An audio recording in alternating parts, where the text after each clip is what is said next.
All right, let's pick the one we started with, right? Let's see if this one maybe is easier. Okay, let's start with this guy here. Let's start with this guy here. It's got fewer problem, right? Fewer things, right? Right. So now we have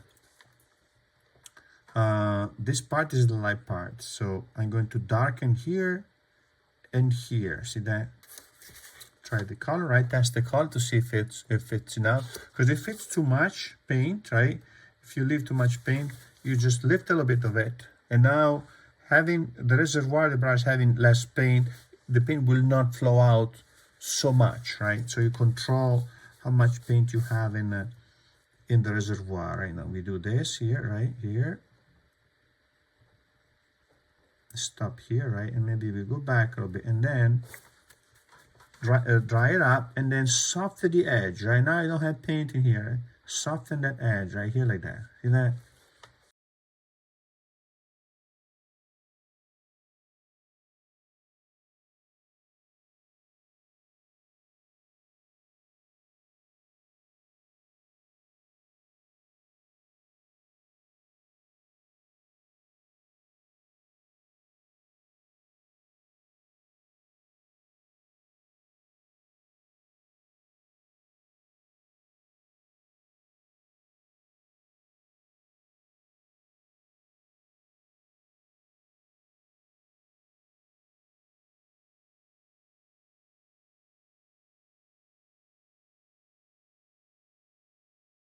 Now this one here, see that I want to block in this portion in here, right? Here. And I just barely see the pencil mark. It is fine, meaning I don't want to see too much of the pencil. This, and then I stop here, right? Because then I have to add the other one, and see that one has a light margin there, see that? So I want to paint here, leaving a little bit of space between these two. Also because if I paint with this brush stroke, I go touching that, the paint from here will move into that. I don't want that to happen.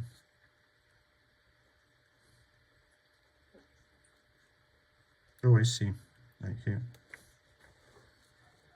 I forgot the pedal here. All right, I'm gonna make it later. So this is now another line here, right? And pretty soon we're gonna start with the dry brush, right? Another layer here, right? So layering the color is not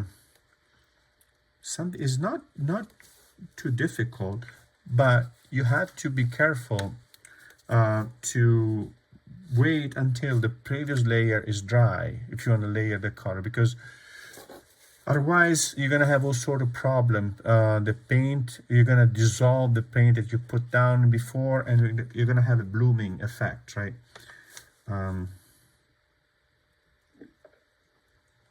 But if it dries, this layer is very thin.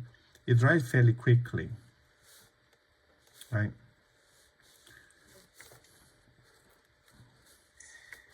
So now, what I'm gonna do, I'm gonna take a smaller brush, let's say number 2, and then get slightly darker color, right?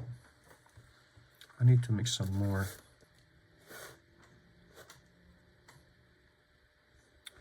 So clearly this alizarin crimson is beautiful, but very powerful. So I need to take the edge off with the ultramarine blue like I did before. A little bit of ultramarine blue, right?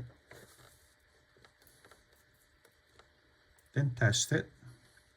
Now this color here in full concentration is quite powerful, right? But it's different from the high chroma red that I had before. See that? This is without the blue. That's with the blue, and it doesn't see much of the difference, but you can see that's the chroma of this one is so much more powerful than that, right? It's a subtle difference, but that's flowers, right? I mean, that's a very delicate difference in here in terms of. So let's see now.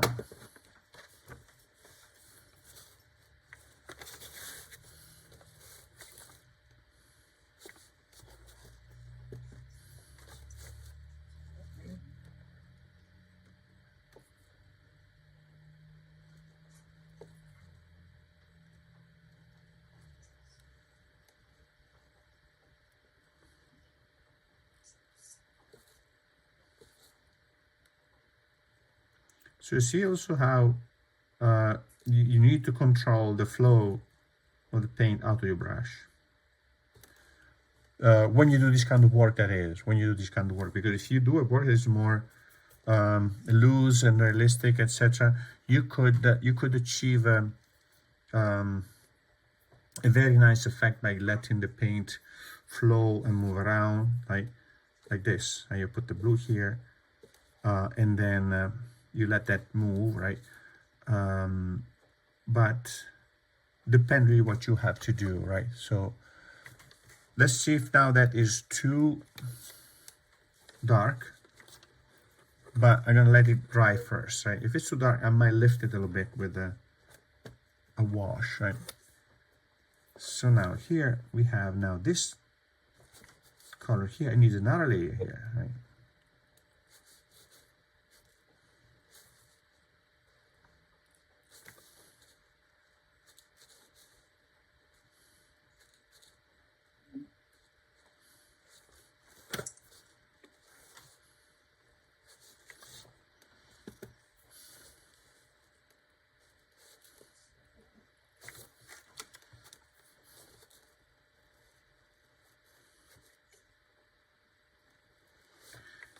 Yeah, I don't have a permanent rose, so the pink is not going to be the same, but that's fine, right? That's fine.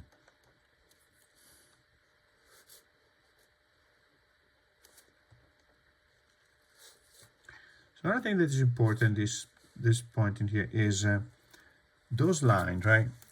These lines in here are very soft. They're not going to be sharp lines, so it's really important that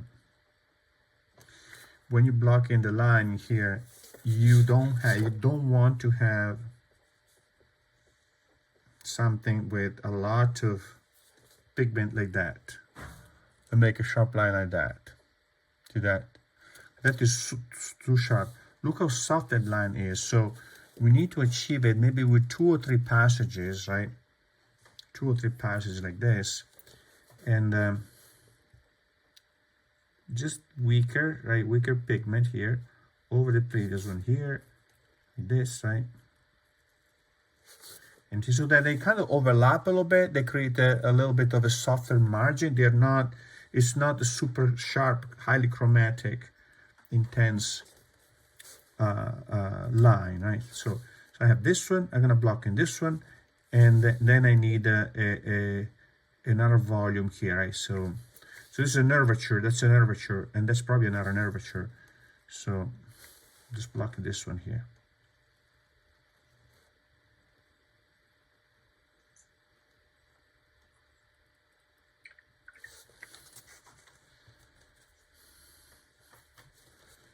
Disappears here, right? Soften at the end.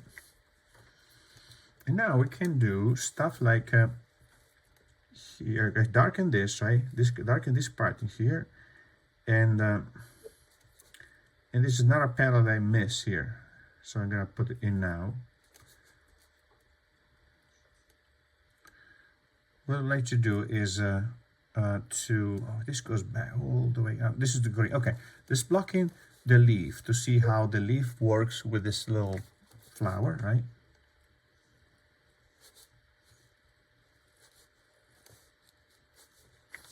So that is a yellow-green, right? Yellow-green, so it's blocking, I would say, sap green with a little bit of lemon yellow, maybe? Sap green and lemon yellow, right? This should work.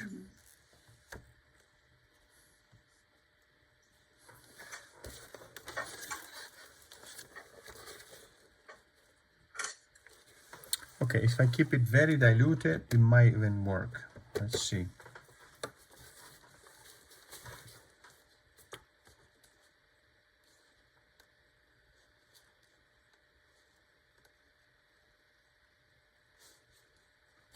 Even put the shadow there. Look how nice that is, the shadow on the leaf.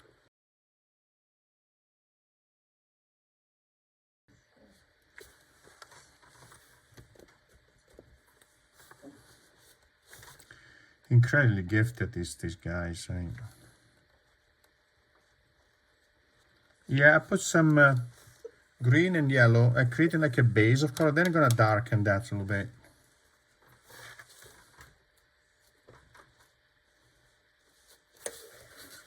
This has some red here, the stem. I'm gonna block in the stem too. So let's see. I'm gonna use this alizarin crimson with a little bit of that yellow, right?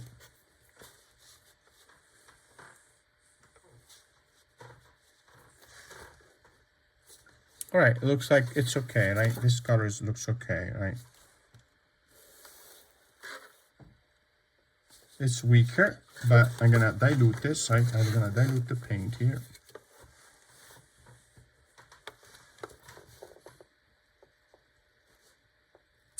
Close enough, right?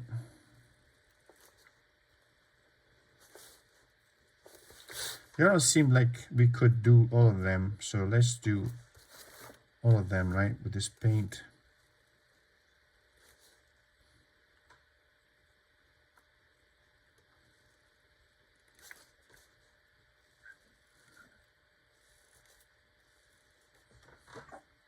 Because eventually I would like to show you a dry brush, right? When we get into this area here, I want to show you dry brush, right? So I'm gonna finish this a little bit in terms of detail, darken. Actually, we could show you dry brush here, right? Dry brush here. So dry brush, that's how you do it, right? I'm gonna get some violet to this, and I'm gonna enlarge this, right? Dry brush, you take the brush that has, so put in the paint, right? And you see how the paint is really not super liquid, right? The paint really needs to be convinced to come aboard, right? Paint doesn't want to come aboard, just get it here. So you don't have to dip it in a well of paint, full of paint like that. That's too much, right? So now what you do is make a mark, right, like that. See that here? So basically the paint, it doesn't flow out.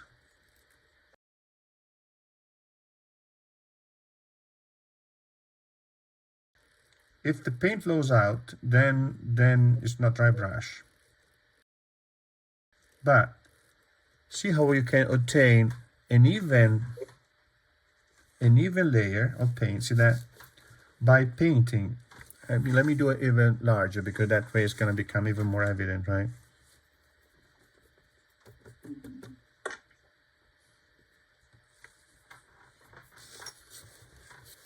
You start doing this, right?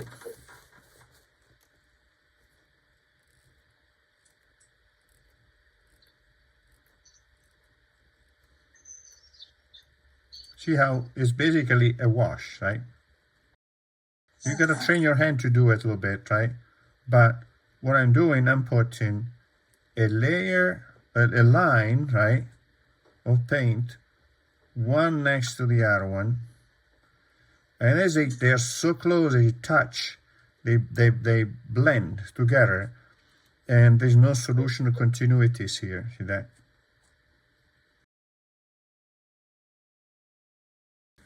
See that? So this way, what you could do, you could do small controlled little area of color and layer them. For example, see that area there? That's that tiny little brush strokes, like I did it here. So this is a very useful technique, and you don't see really much of a, let me see if I can get enlarged. See that?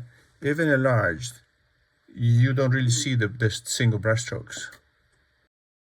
But it requires some practice, like skiing, like bungee jumping, like cooking, right? Like everything else, right?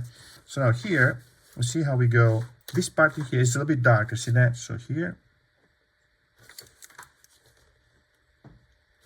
But see, a small brush is very useful for these things now, right? See what I'm saying? You can create now a slightly localized darker area here. A slightly darker area localized to this point in here. See that here?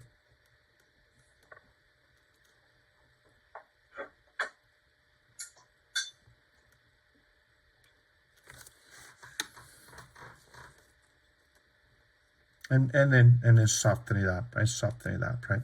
So now that probably this area here probably could be rendered with this technique. Let's try to make this area here slightly darker. See that here with this technique. Try to paint first and then do this, right?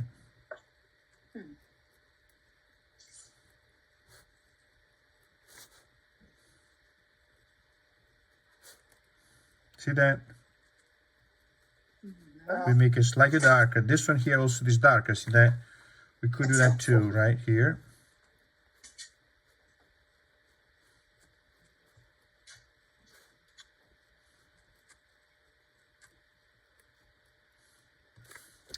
I don't know if this technique derived from egg tempera or something, but egg tempera works similarly. And Wyatt was using this technique for his egg tempera.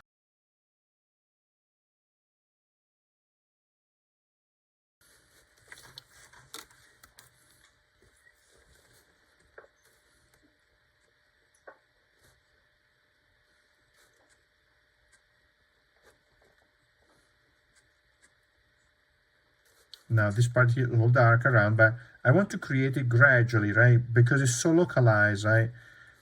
It's so localized that I want to kind of add the color a little bit at a time.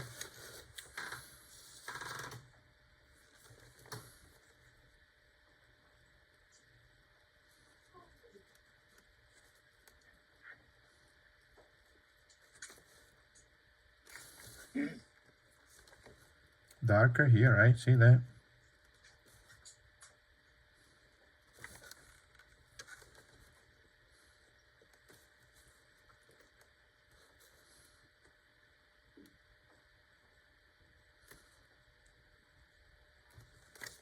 And probably even darker at the very end, we need to put down a little bit of darker color here.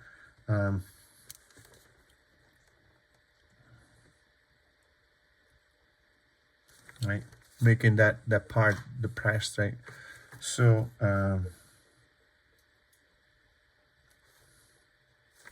so now I'm going to create a little bit of a sharper area here, and then I'll move on to another flower, right? Because these are fairly delicate, and I want to tackle this flower here. Actually, here it's a bit of a darker area here, so that's probably the terminator of the flower. That it passes, right, from light mass to shadow mass.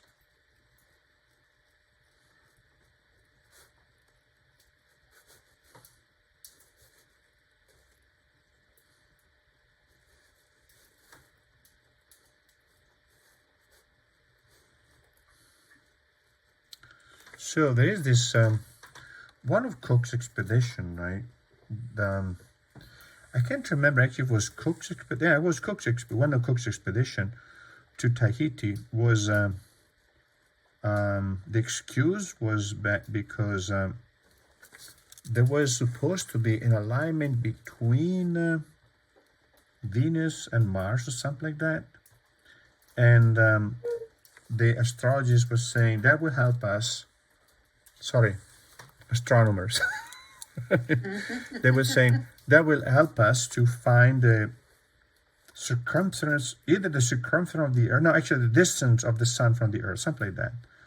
But in reality, it was also an espionage trip, because during those years, mid 1700, of course, there was wars going on, and French and English, etc., were spying on each other, and spying especially when the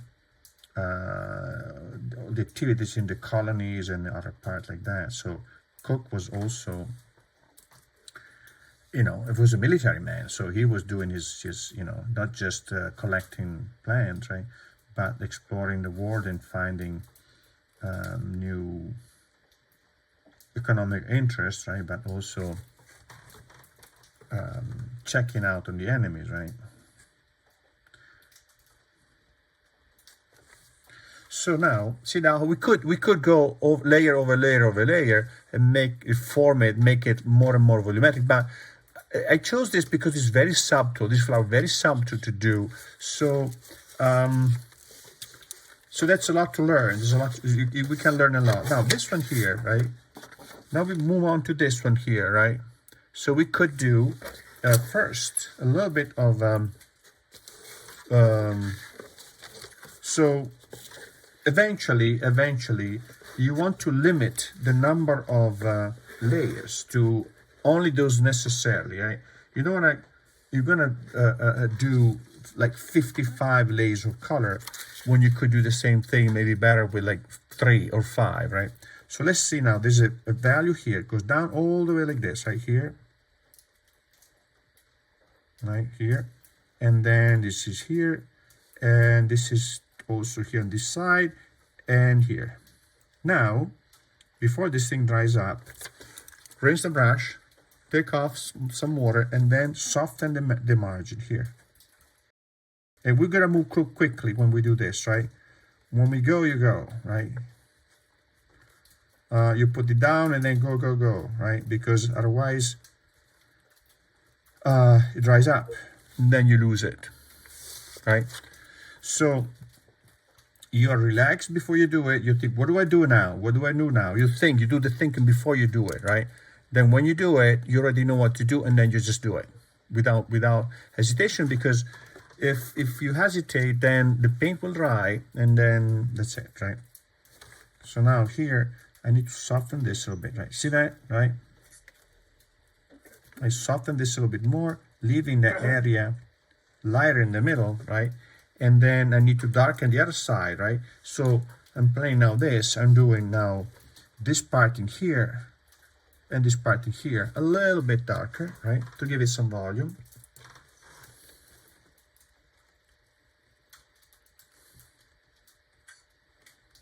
And maybe here too, right? But this definitely is wider, right? Wider here like this, right? And now, go. Take off the paint and then smooth it. Okay? See that you take that off, you smooth it right away, right? Now this probably, we could go back in here like this with a darker color, see that? Now this is wet on wet, see that? And now that will be softened too, wet on wet, then the paint kind of spreads without leaving a sharp margin, right?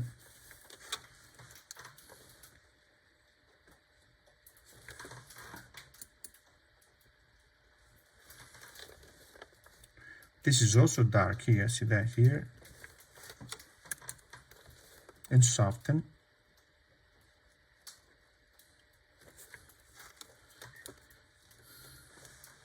So we could also block in, and then we can leave it alone for a while, right, to dry out. Because in the middle, we could block in here, this part in here inside, right? So this one thing that we want, this is supposed to be white, right? But it's really not pure white, right? It's not pure white. So what we want to do here is take off the purity of the white with a tiny little bit of color, but just a tiny little wash, right? Not much, little wash, just take off the white, because if we leave it white, we don't feel that being inside the flower, right? Okay. So then, what we're gonna do, we're gonna block in the value inside here. At first, we can block in a general color darker than all these colors in here like this, but then we're gonna go back in, like we're gonna do here, and add some darker colors, right? So now let's see. So that looks a little bit bluer because it's in the shadow, right? So the shadow, we want to lower the chroma. So I put a little bit more blue in this alizarin crimson, right? So this, right, inside, let's see. I had to be careful to paint around this little stamen. I think that's a stamen.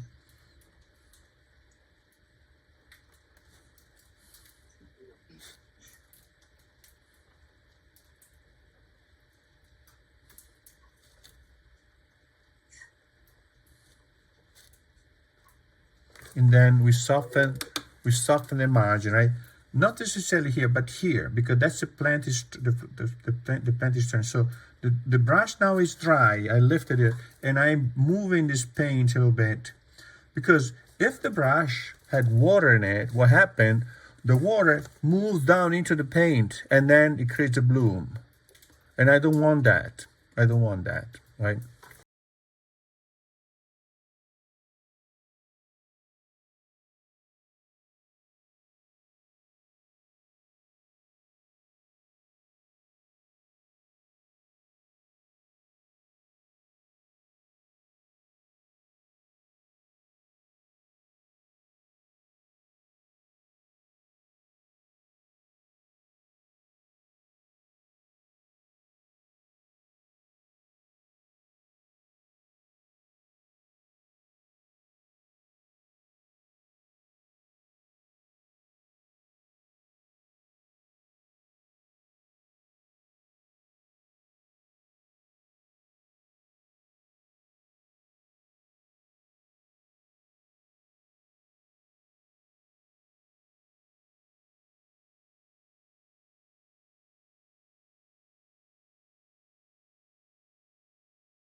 For our things.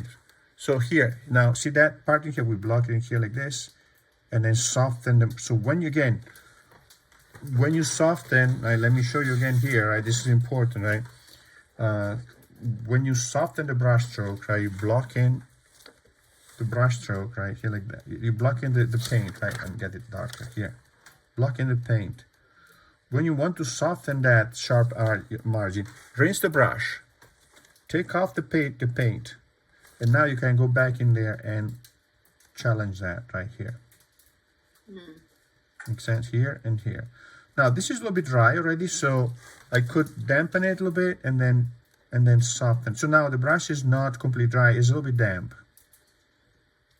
But what happened is, if you have the brush that is wet, let me show you what happened. This is the brush, this is wet, this is water. That happened. So you don't want that. That's why when you need to blend, the brush is not a tool for carrying paint, it is a tool for softening. So cannot have paint in it. It's not a brush anymore. It's just takes now a dry in here, and you soften a little bit that, right? So this softening helps you with creating a gradation. See that? The tone gradation, right?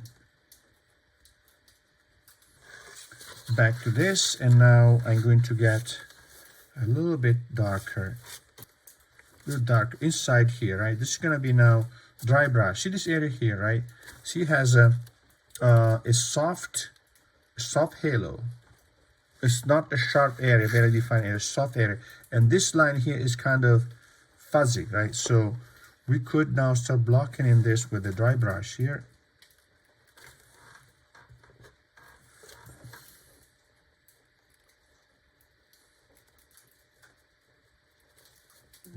Probably darker than that, but this also here, right, like this, right, it gradually kind of fans out.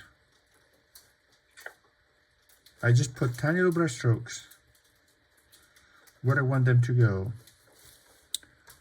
That, and then probably I need more, but what I need to do here to create a good tonal passage, I want to block in first a value that is slightly darker than that, just barely, right?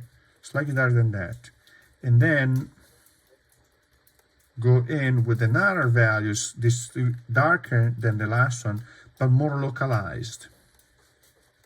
And then again, so it gets narrower and narrower.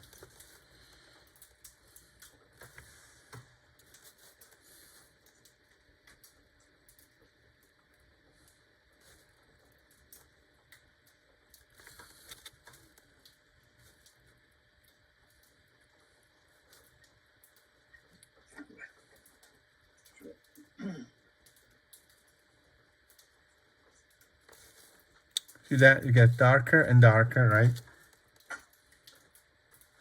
I need to be careful not to have the sharp edge there, right? Of course, this is not the only way of painting flowers, right? But it's the way the Bauer brother was doing it. This is a very old scientific method approach to watercolor, and this is how I was trained in doing scientific illustration, basically.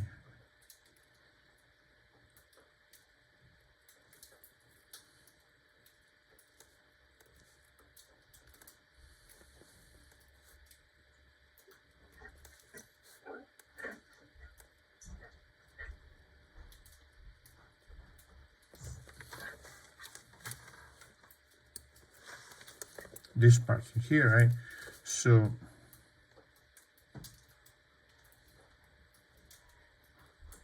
I could have put a more chromatic red there. Right? It looks very chromatic right here.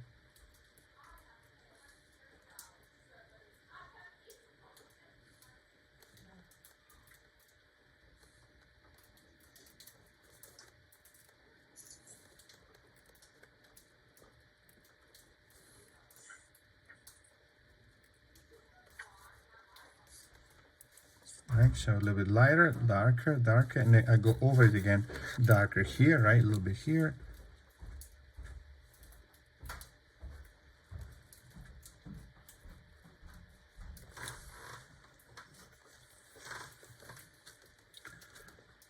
You can go back to this. So this is dark, so I'm going to push this darker, right? See that? Eventually we want to really try to get the right result with not too many layers of color, just the right number of layers of color, because color sometimes when you layer it too much without getting it right, it can gray the color, can make it grayer. But we're getting there, see that? We're getting there, right?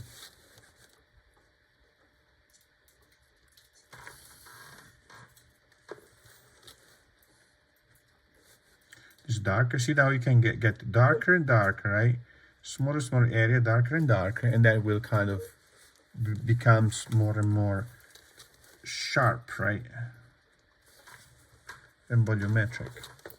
This is now darker here, right?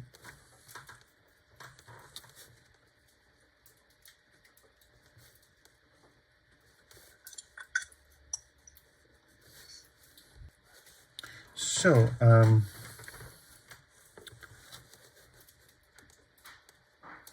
now we can block in here a little bit of that turning right here of the color here, like this, and then we soften it, right? See the glow, that's just how subtle those are, right?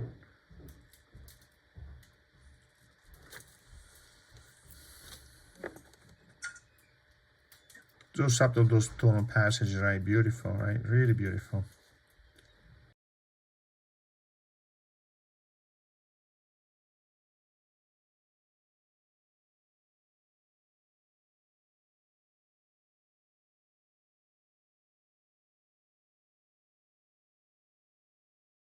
So speaking of the erasing, when you erase the paper, right? And let's say we're done, and we want to take off some of the pencil. Wait until the paint is dry, because if not, you're gonna rip off some paint, right? You're gonna take off some paint off the page, right? It's a technique that you can also use for other, for example, you can do a much looser watercolor, but then if you detail, you need to bring them out, then you can, or make a correction, for example. This can also permit you to mend some areas that are not coming out nice. You can go back in and amend them and maybe increase the value, or detail in a portrait, right? Detail in a portrait, you can just go in and really chisel out details, right?